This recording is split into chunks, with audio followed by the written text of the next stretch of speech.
What's up guys, my name is Ace, and one of the big things people have been asking me about a lot lately, especially on Twitter, is what happened to the R9-0 as well as the Kilo 141 in Warzone. And the reason people are asking this is several days ago, one of the devs from Raven tweeted this: the R9 maximum damage was reduced as well as the tick damage from the Dragon's Breath. And he went on to mention that this should have been included in the patch notes for Season 1, but it slipped through the cracks. Now, interestingly, he deleted this tweet shortly after tweeting it, and also there was apparently another tweet that I didn't see and I couldn't even find a screenshot of, referring to a nerf to the Kilo's damage range. And since he deleted these tweets, it's had a lot of people wondering, did this actually change, or did he maybe slip up, and is he talking about a change that's going to apply in the next update or something and it didn't go through yet? Basically, why would he delete these tweets if they weren't accurate? So I went in and did the testing for myself, and let's start it off with the R9-0 with Dragon's Breath. This thing has been sort of terrorizing Warzone for the past several months in close quarters. And if you guys remember from my testing a long time ago with the Dragon's Breath rounds, I believe it was when they first added the Dragon's Breath rounds to the R9-0, when you've got it stacked with the good attachments, which is this setup right here, this is just sort of the best R9-0 setup in my opinion at least, you could get a 2-shot kill out to about 8.5 meters. And the 2-shot kill is what we're really looking for on this because it fires those 2 shots really, really quickly, and your time to kill is amazingly fast if you can kill them in just 2 shots. And another thing that was really interesting that I found with this is you didn't even have to be super precise with your shot. You would only have to hit roughly half of your pellets at about 8 meters in order for you to still get that 2-shot kill. So it was super forgiving and it was killing people really, really quickly. Now let's have a look at it post-patch. The first thing I noticed is the maximum 2-hit kill potential with this exact same setup is roughly 7.5 meters now. So they did cut about a meter off of that. So this nerf definitely did apply there. And another thing I noticed is it does seem to be a lot less forgiving as well with that 2-shot kill potential. You really have to be precise with your shot. You've got to be landing as many pellets as possible if you still want to maintain that 2-shot kill out to that 7.5 meter mark.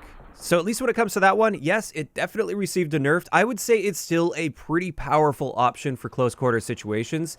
You just have to be a little bit more careful with your shot placement to make sure you're hitting as many pellets as possible. But that 1 meter difference to your range didn't make a massive difference to it. It's mainly just the effectiveness with the number of pellets you need to hit.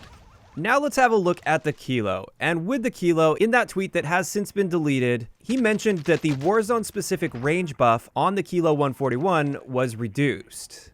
And here's the deal. I didn't know the Kilo 141 had a Warzone-specific range boost pre-patch. For most of the guns from Modern Warfare going into Warzone, at least the regular full auto guns, we're not talking like sniper rifles or something, but for most of the guns, they maintain the exact same stats across Warzone and multiplayer. And therefore, it was my understanding that the Kilo's range was the same in Warzone as it was in multiplayer. And this is why I don't have the pre-patch values here. But I did do the testing in Warzone specifically for the Kilo post-patch, and I can share those values with you today. The first damage drop-off point is just over 31 meters, which actually does line up perfectly with multiplayer. So with that one, I honestly don't know if that one had a Warzone-specific range boost, but it no longer does at least. It's exactly the same as multiplayer for its first damage drop-off point. But then we have our second damage drop-off point, which is at roughly 55 meters post-patch based on my testing. And once again, that aligns perfectly with multiplayer. So it really seems like if the Kilo did have some sort of a Warzone-specific range buff, that has been eliminated. And now we have the same range values as we have in multiplayer. We still have very good range values, by the way. Like the Kilo is still great in the range department. But apparently, at least according to that tweet, it has now been nerfed, and now the Kilo has the same range values as multiplayer. And with that, that's going to wrap it up for today's really quick video. Just wanted to keep you guys updated on this since so many people have been asking, and I was curious as well because it was very strange that that dev decided to delete those tweets. But now we know the values for sure, at least for these. And yeah, I'd like to know in the comment section below, what did you guys think of these changes? Especially the change to the R9-0, because that one we actually have the pre-patch versus post-patch there.